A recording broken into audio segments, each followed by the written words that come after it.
네, 안녕하세요. 디렉터 진입니다. 오늘은 기자 공채 과정 중에 3단계에서 많이 실시하는 기사 쓰기에 대해서 알아보겠습니다.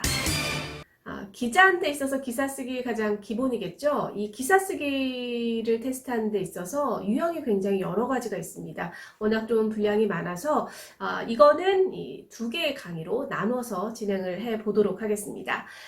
기사 쓰기에 그럼 유형이 어떤 게 있냐? 크게는요.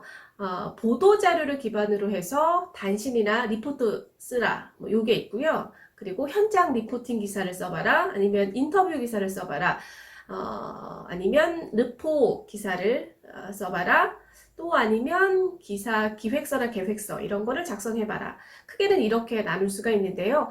오늘 이 시간에는 보도자료를 기반으로 한 기사 쓰기랑 현장 리포팅 그리고 인터뷰 기사 쓰기에 대해서 알아보도록 하겠습니다. 자, 첫 번째는 보도자료를 통해서 기사를 쓰는 건데요. 앞서서도 제가 언급을 했었던 것 같은데 기사에는 스트레이트, 단신과 리포트 기사를 쓰는 게 있습니다. 이 보도자료를 가지고도 단신을 쓰라고 하는 경우도 있고 리포트를 쓰라고 하는 경우도 있는데요.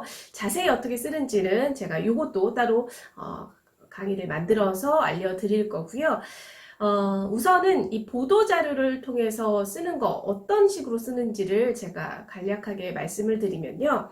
보도자료를 한 뭐 10장 정도 나눠주고 그 많은 분량을 빠른 시간 내에 빨리 이제 이해를 해서 기사를 작성을 하라. 이런 테스트 유형이 있을 수 있고요. 또 하나는 분량은 그렇게 많지 않더라도 그 안에 수치나 그래프나 이런 것들이 많아서 분석을 해서 기사를 써봐라. 이렇게 제시를 하는 경우도 있습니다. 두 개 다 사실은 굉장히 쉽지는 않은데요. 이 유형들 모두 가장 중요한 건 뭘까요? 바로 야마를 제대로 잡는 겁니다. 야마는 사실 뭐 우리나라 말이 아니기 때문에 우리나라 말로 순화를 한다면 핵심, 가장 중요한 게 뭔지를 파악을 해야 되는 게 키포인트일 텐데요.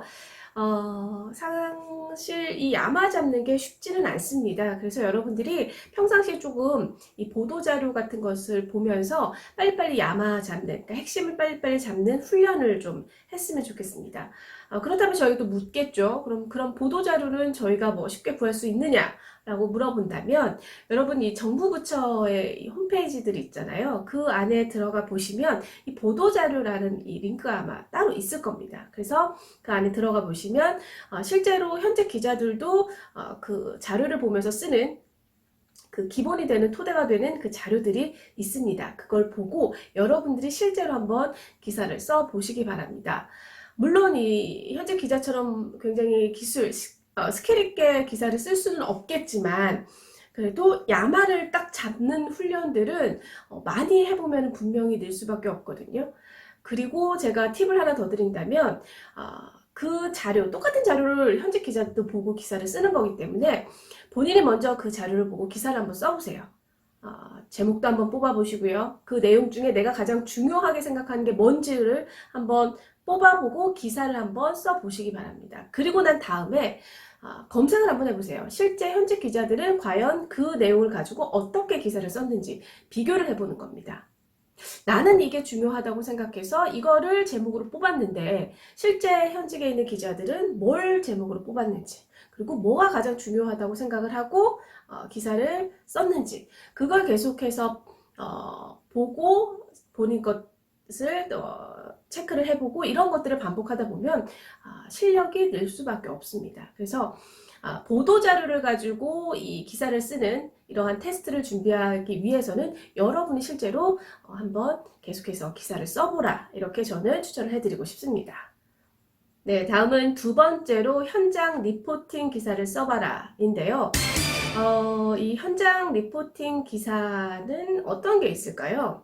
보통 뉴스에서 봤을 때 어떤 앵커가 현장 취재기자 연결해서 뭐 상황 알아보겠습니다. 현장 나가 있는 뭐 누구 기자라고 부르면 화면에서 이제 넘어가죠. 현장에 가 있는 기자가 네, 저는 지금 뭐 예를 들어 광화문 앞에 나와 있습니다. 해서 생방으로 현장을 연결하는 그게 바로 현장 리포팅 기사라고 보시면 되는데요. 현장 리포팅 기사로 가장 많이 하는 건 어떤 거 많이 할까요? 가장 기본은 재난재해, 재난 현장에 대한 리포팅이 가장 기본이 되지 않을까 싶습니다. 여러분 이 장면 혹시 아시나요? 이 장면을 기억하시는 분들이 굉장히 많은 것 같은데요. 바로 KBS 박대기 기자가 이 폭설이 내리는 그 현장을 생생하게 전달해 줬던 그 장면입니다. 물론 우리 기자들이 정말 이런 추운 날에도, 그러니까 눈이 오는 추운 날, 바람이 불고 뭐 비가 엄청나게 오는 그런 뭐 상황에서도 현장에 나가서 그 상황들을 생생하게 전달하느냐고 굉장히 수고가 많은데, 그런 노력에다가 웃지 못할 이런 뭐 에피소드, 또 사람들에게 웃음도 선사했던 그런 장면이 아닌가 싶습니다. 이런 재난 상황에 대해서 현장 리포팅을 하는 경우가 굉장히 많은데요. 이런 거를 기사화하기도 하고요. 실제로 현장 리포팅을 해봐라라고 해서 카메라 테스트와 함께 진행을 하는 경우가 있는데, 그건 뭐냐면요. 여러 가지 예를 들어서 화면에 그 재난 상황에 대한 캡처를 한 화면들을 쫙 이제 보여줍니다. 그리고 나서 면접관이 이것 중에서 하나를 선택하고, 본인이 만약 지원자가 그 현장에 있다면 어떤 현장 리포팅을 할 건가요? 현장 리포팅을 한번 해보세요. 이런 주문을 하는 거죠. 자, 이거에 대해서 전혀 이런 재난재해에 대해서 어떻게 기사를 써야 하는지조차 모른다고 한다면, 그 그림을 딱 받았을 때 내가 어떤 말을 해야 되는지 정말 앞이 캄캄할 수밖에 없겠죠. 그래서 여러분들이 미리미리 재난재해 현장에 대한 기사는 어떻게 쓰는지를 연습을 한번 해보셨으면 좋겠습니다. 뭐 답이 있는 건 아닌데요. 그래도 기본적인 어떤 꼭 들어가야 할 내용들은 분명히 있습니다. 이것도 제가 나중에 따로 만들어서 여러분들에게 알려드리도록 하겠습니다. 그리고 현장 리포팅에서 재난재해 말고 또 요즘 최근에 또 나오는 그런 유형이 있는데요. 그게 바로 어떤 구체적인 사건을 제시를 해주고 그 다음에 현장이 본인이 가 있다 생각하고 기사를 써보라, 이런 것들을 요구하는 경우가 있습니다.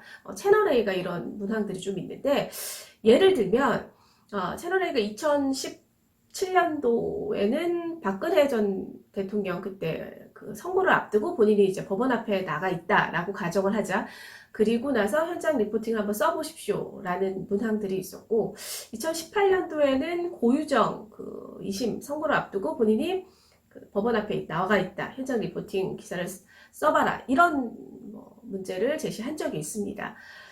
이런 그 당시에 굉장히 핫한 이슈에 대해서 물어보는 거이기도 하거든요. 이 상황을 전혀 모른다면 기사 자체를 쓸 수가 없는 문제들이겠죠. 그래서 현장 리포팅이라는 게 뭔지도 알아야 되겠고, 최근 이슈가 진짜 중요하다라고 제가 그만큼 엄청나게 누누이 강조하는 이유 중에 하나가 바로 이렇게 논술도 그렇고요. 현장 리포팅에서도 충분히 쓸 수밖에 없는 상황들이 있다는 겁니다. 그래서 여러분이 다시 한번 제가 또 강조하지만 최신 이슈에 대해서 자세하게 그리고 더욱 꼼꼼하게 체크를 해 놓으시기 바랍니다.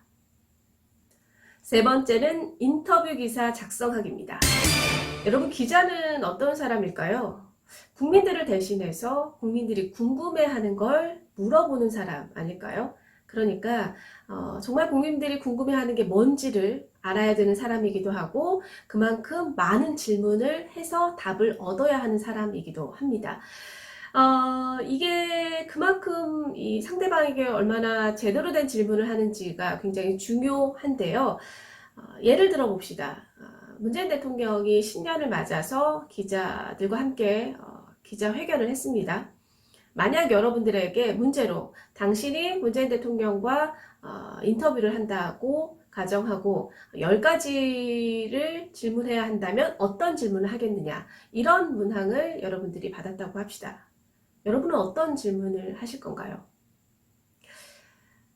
얼마 전에 있었죠. 실제로 문재인 대통령의 신년맞이 기자회견이 있었습니다. 이 당시 가장 핫했던 이슈들은 당연히 질문이 나와야 되겠죠. 그 당시 핫했던 게 두 전직 대통령, 박근혜 이명박 전 대통령의 사면 문제가 굉장히 핫했었고요. 그래서 이 사면에 대해서 사면에 대한 권한을 유일하게 갖고 있는 대통령은 어떤 생각을 가지고 있는지에 대한 궁금증이 굉장히 많았고요. 또 그 이전부터 계속 추미애 법무부 장관과 윤석열 검찰총장 간의 갈등으로 빚어진 이 법무부 검찰 내의 갈등, 나아가서 검찰개혁 문제도 있었을 거고요. 부동산 문제도 있었을 것이고요. 이런 것들은 아주 그 당시 그때 가장 핫했던 그런 이슈, 현안에 대해선 당연히 기자들이 질문을 해야겠죠. 이건 당연한 질문들이 있을 거고요. 그리고 또 하나는 굉장히 허를 찌르는 질문들, 아니면 신선한 질문들, 이런 게 있겠죠. 그래서 여러분들이 만약에 한 10가지를 정도 쓰라고 하면 이게 좀 조화롭게 조금 잘 섞여 있었으면 좋겠어요. 제가 그때 당시에 그 대통령의 기자회견을 보면서 좀 그러니까 좀 시선이 갔던 건 그 문재인 대통령의 그 소통이 부족하다라는 지적에 대해서 어떻게 생각하냐, 이런 질문을 한 기자가 있었는데요. 이거는 사실은 뭐 그때 당시에 뭐 이슈가 됐던 부분들도 아니고 그래서 굉장히 신선하기도 했었던 질문이었던 것 같습니다. 그리고 그 질문 자체가 대통령이 어떠한 대답을 하더라도 충분히 기사화가 될 수 있었던 질문이 아니었나라는 생각이 들었습니다. 그래서 여러분들이 앞으로는 이렇게 인터뷰를 사실 뭐 뉴스 안에서도 굉장히 많이 진행이 되잖아요. 뭐 어떤 고위층이라든지 아니면 사회적으로 유명한 사람이든지 이런 사람들을 초대를 해서 인터뷰를 하는, 실제로 그 뉴스 자체에서도 이런 코너들이 진행이 되는데, 이럴 때 대답만 듣지 마시고요. 어떤 질문들이 나가는지, 어떤 질문들이 괜찮은 질문인지까지도 여러분이 한번 눈여겨 보시기를 바랍니다. 자, 오늘은 기사 쓰기에 대해서 알아봤습니다. 기사 쓰기 분량이 워낙 많아서 제가 첫 번째, 두 번째 이렇게 두 개로 나눠서 진행을 한다고 했는데요. 다음에는 르포 기사, 그러니까 현장에 직접 나가서 취재를 한 다음에 쓰는 이 르포 기사와 기사 기획서, 계획서 작성하는 법에 대해서 알아보도록 하겠습니다. 오늘은 여기까지 하겠습니다. 오늘 하루도 여러분 정말 수고 많으셨고요. 저는 다음에 인사드리겠습니다. 고맙습니다. 디렉터 진이었습니다.